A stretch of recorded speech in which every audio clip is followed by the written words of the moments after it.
Welcome to the live show.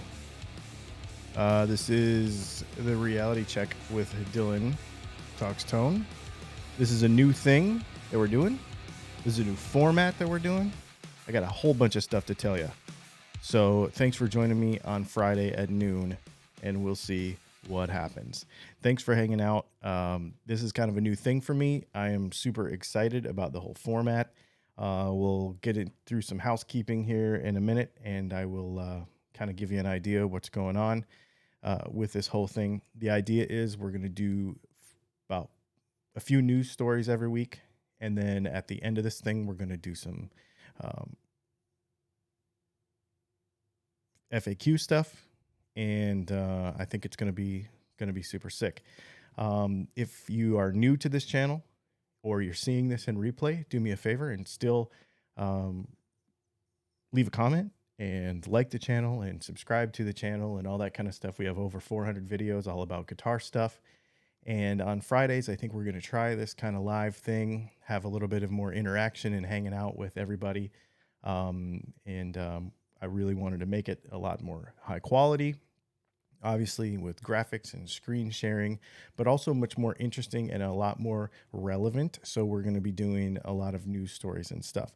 If you have not been to my website, please go check it out at dylantalkstone.com. I'll show you around a little bit as we go into our FAQ section after we talk about the news. So that's what we're doing this week. So yeah, I think 4 news stories this week, a little bit of conversation, some FAQ, stuff like that. You kind of know the deal. Well, you don't actually. It's brand new. I'm super excited. Got a whole new rig here with the Rode Caster Pro over here on our audio, which I did not record, actually. So we'll have to do that next week. Well, I'll tell you what. We're just going to hit it anyway. So what we're going to try to do is pull this audio out and then chuck it over to a podcast that you'll be able to listen to. So that's the scoop there. Yeah, man. So if you have any questions, you can throw them in the super chat in case we run out of time. I'll make sure that I get to you first. And other than that, let's talk about some news, shall we? Some very interesting things going on this week. A couple of new products that are a little bit of a, conversation around. And so let's look at the first one. So this is actually very, very interesting guitar to me. I don't want it, but what do you think? Put it in the comments. Let me know. This is what do they call this thing? The Rarities Red Mahogany Telecaster.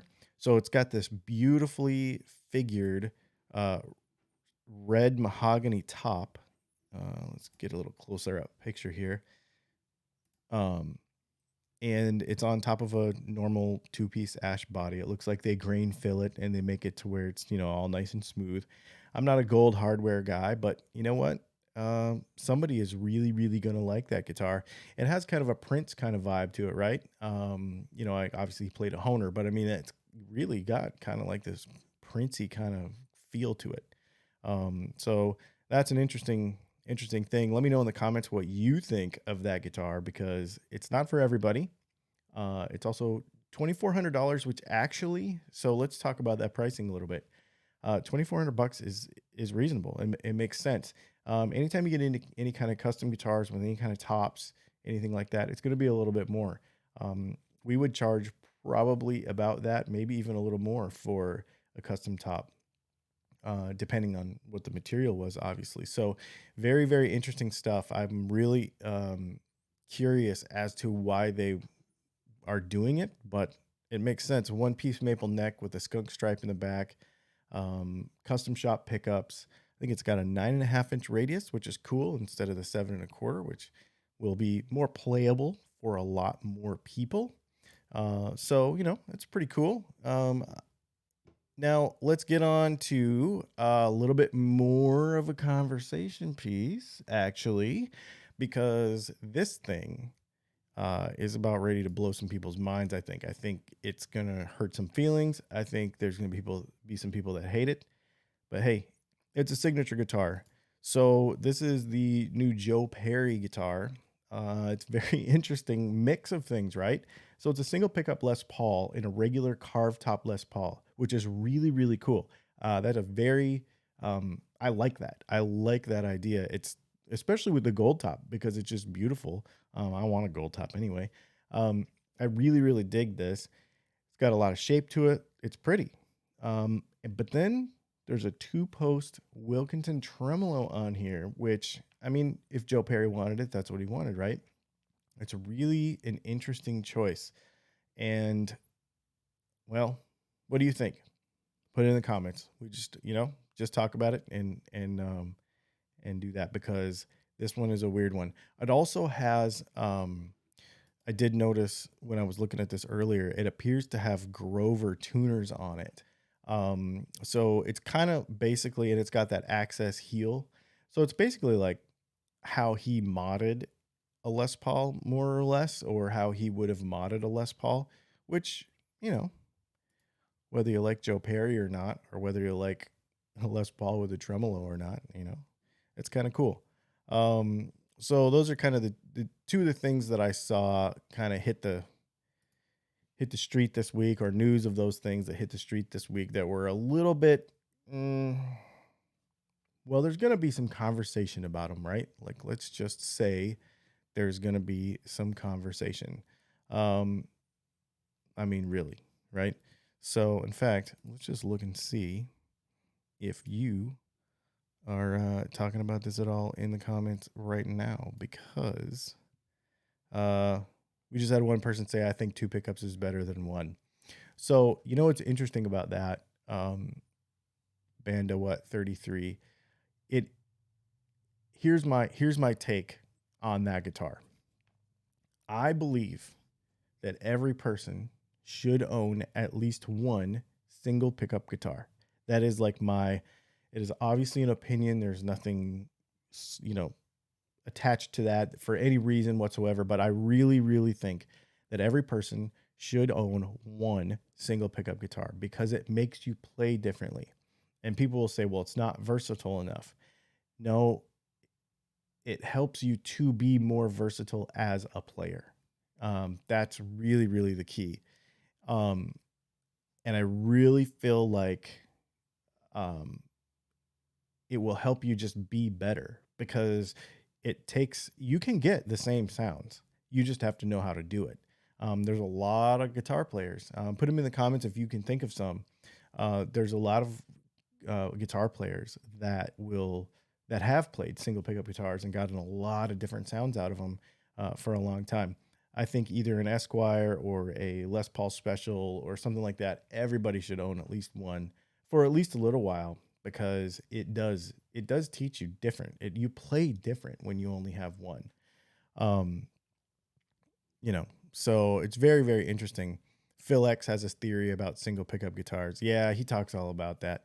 Um, and he's and then some other people talk about like magnetic pull on the strings changing the tone and all that. We have a video a couple years ago about that very thing, and basically mathematically it's not possible um due to the size of the magnetic dipole area that is over a pull piece, and the mass of the string and all the math that goes into it.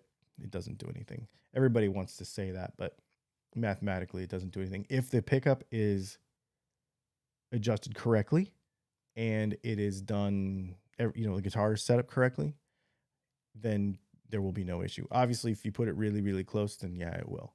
But if it's set up right, there won't be any magnetic pull. It just doesn't make sense. And there's all kind of math that goes with that. So very, very interesting stuff, though. I dig this a lot. So let's talk about one other thing that kind of hit the news this week, and that is this affected us. It is affecting us starting next month. Gator Cases announced to us that they have to raise all their prices on all their cases 10%. It has to do with tariffs. Um, and we don't get into political conversation around here, but it is a fact of life that because of what's going on in the world right now, no matter what direction it comes from, um, because of everything that's going on with trade, that there are certain things that the price is going up and there is nothing we can do about it. So, no matter whether the cases themselves are made in the United States, the materials that are used to make them are sourced from all over the world. If those cases have materials that come from countries that are subject to these tariffs, it will affect the cost of the end user to the end user. To me as a dealer, to you as an end user, it's going to happen. I've been talking to a few friends of mine that make pedals, um, and sorry, my phone is ringing. Um, I've talked to a few people that are making pedals and semiconductors and various things like that that come from countries that are hit by these tariffs. It just is a thing. You can't get around it. And people will say, well, why don't you just make it in the United States? You could. But I don't think that a lot of people understand that the raw materials and the things surrounding some of these particular components, especially semiconductors, are not available here. They do not come from here. They come from other countries. It is what it is. Um, and that is why we are a global economy. And so we're going to have to accept that we're going to be paying a few bucks more for some stuff. And I mean, 10%, people will say, because I had somebody say on my Facebook page earlier this week that, well, Gator is a big company. They should just suck it up. It's not how it works. It just doesn't work that way. I can't do it. They can't do it. If they did it, then it goes backwards all the way down the line, and it hurts everybody. So anyway, it's just a thing. And as you see this happen through the guitar industry, so it's happened to us. We actually had to raise all of our prices on our pickups 10% because of copper, and that is because the copper originates in China. It just does. It is what it is. And people will say, well, why can't you just get your copper from somewhere else in the United States? First of all, most of the people in the United States don't get their copper from the United States. It usually comes from China. Second of all, we are basically like a second tier kind of industry. So guitar stuff, I'll tell you exactly what happened. I'll tell you why. I know 100% why it happened sooner for us than it did for other things, because uh, we don't have very much money. We only go through 10 or 15 pounds of copper every couple months, right? So we are very small. When all of this stuff got announced that there could be a hike in a material like copper, a company like Boeing, I know for sure, a company Boeing and Siemens, for instance, huge copper users, bought tons and tons and tons and tons of wire that I would use in a pickup. But they bought it all up because they knew the prices were going up, because at their volume and at their economic scale, it was going to affect them a lot more. Well, that basically affected everything. Kind of everything rolled downhill to a guy like me who needs to buy, 10 pounds every couple months, and also what we ship out to other people because we actually sell the stuff to other people too. So it came down to me, and well, now my roll of wire costs X amount of dollars more than it did a couple months ago, and so I have to raise my prices. It's just kind of part of it, right? Um, whether you are whether you agree with it or not is more or less irrelevant, because it's just happening, and so we just need to know that it's happening. I've always been of the opinion, no matter what's happening, obviously my lights still need to stay on. We need to pay our bills, so this sort of thing needs to just be figured in, and we all need to talk about it, and we need to learn, and we just need to keep going because, I mean, still got to pay our bills at the end of the day. So that's it, man. That's how it is. So the next thing I want to talk about, speaking of controversy, This is an interesting one. This is a real interesting one. People have been making a pretty big deal about this on the internet because they think the Lil Nas X song "Old Town Road" is either stupid, or they think that Trent Reznor shouldn't have collaborated with a hip hop guy or whatever. So let's talk about this for a second. If you are not aware, this "Old Town Road" song by Lil Nas X and the collaboration with Billy Ray Cyrus has a sample in it. Actually, the main kind of melody sample. Trent Reznor and Atticus Ross put this on a Nine Inch Nails. They wrote it and put it on a Nine Inch Nails song a long time ago. On a record that was like a concept record that had a lot of. It was all instrumental. So now it's coming out now that he sampled that song for this hit, and everybody's up in arms because he's just ripping off blah blah blah blah blah. But there's something I want you to think about when you hear and see and make comments like this.